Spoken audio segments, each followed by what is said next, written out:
Hi everyone, Jess here at Aviation Festival Asia, and I'm joined with Mike Szucs, CEO of Cebu Pacific Air. Thanks for joining me, Mike. No, not at all. Nice to be here, Jess. Great. Could you outline the importance of digitalisation for your airline as well as your passengers?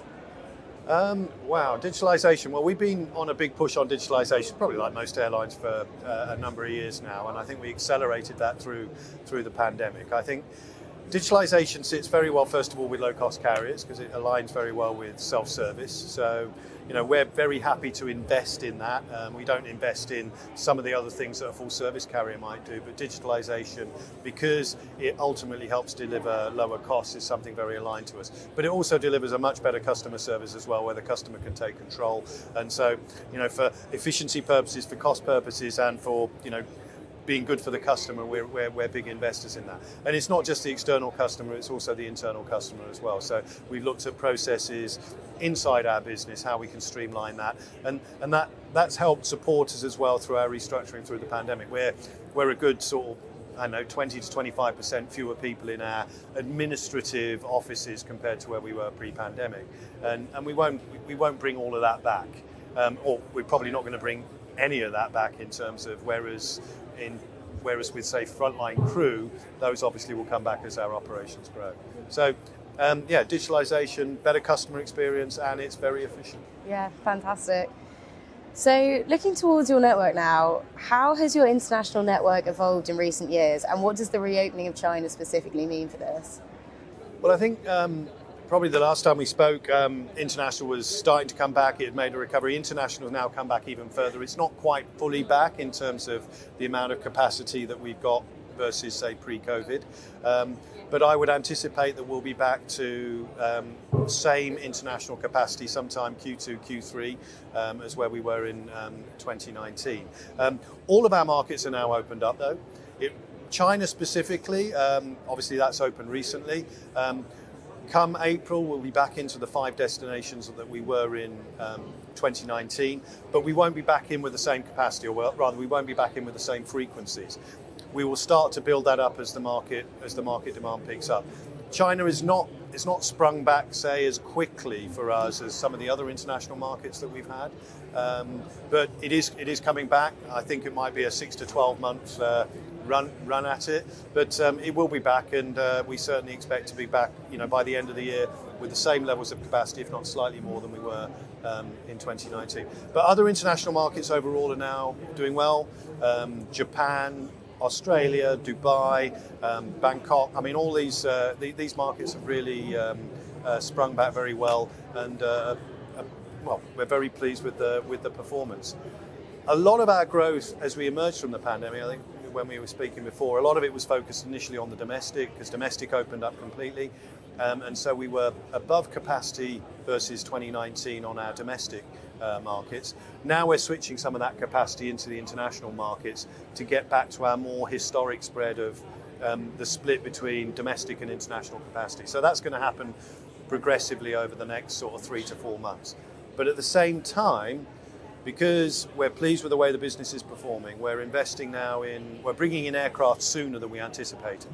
So come second quarter, we'll have our fleet count will be more than it was in 2019.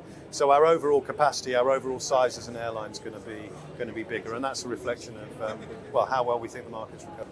Okay, great. And I think last time we spoke, you were saying that it was not so much about finding new routes as restoring what you were doing before. Is that still the same? And then just growth. There might be 1 or 2 new routes that we'll be looking at towards the end of this year.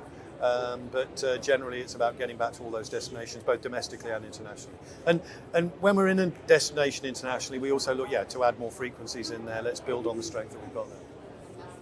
And you said already that your capacity isn't exactly back to pre-pandemic levels yet, although it is moving that way. What passenger behaviours are you seeing emerge as your capacity does increase? Well, it varies by route. I mean, there's no question. I think as we were immediately emerging from the pandemic, and I think it was mostly domestic travel, it was very much more short term. We weren't seeing long term bookings. I think people are still nervous about booking for the long term, still a bit of uncertainty. We are now seeing that starting to shift on the domestic market. People are prepared to book longer. International market is still short term, but look, my anticipation is that booking curve will start to lengthen as well, and that's very much part of our model. We do like to build bookings out in the future, so we hope to see that continue to develop, but it's not there yet. We're not back to booking patterns where we were in 2019, but it's very route specific. Yeah, it varies one route to the next. Okay, that's really interesting. Thank you. And so, like you said, all your main markets are now open. What does the next year look like for you now that that's sort of unlocked for you? Well, I think it's nice to be talking again, as an airline that's generating profits. I mean, we've gone through 3 years of hell, frankly. I mean, went into the pandemic, we were on a margin basis consistently one of the most profitable airlines in the world. So for us to lose a lot of money during that 2.5, 3 year period was something, well, none of us were used to. It's great now. We were slower to recover than a number of other airlines in terms of getting back to profitability. End of last year saw us achieving that milestone, and we've carried that through into 2023.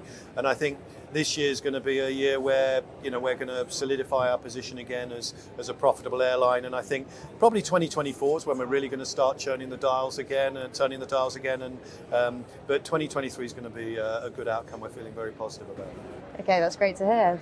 So finally now, what do you enjoy about coming to Aviation Festival Asia? Oh gosh, you asked me this before. What do I enjoy? No, I get to meet a whole load of people I haven't seen in a long while. I've just been saying hello to, guys from Navitaire I haven't seen for a while, and I mean, but all the suppliers. So it's just meeting face to face. It's so much better than a Teams call or a Zoom call or anything else. So look, it's great, the physical interaction, the banter, all the stuff that we missed, and it reminds us why we all want to travel, and we don't, we're human beings, and fundamentally we're social animals, and we like to mix, and so that's what I enjoy about this, and no, it's great to see people I haven't seen in a long while, and generally the mood is very positive after all the tough, terrible times that we've been through over the last 3 years. It's great to see a spring in the step from so many people in the industry feeling positive.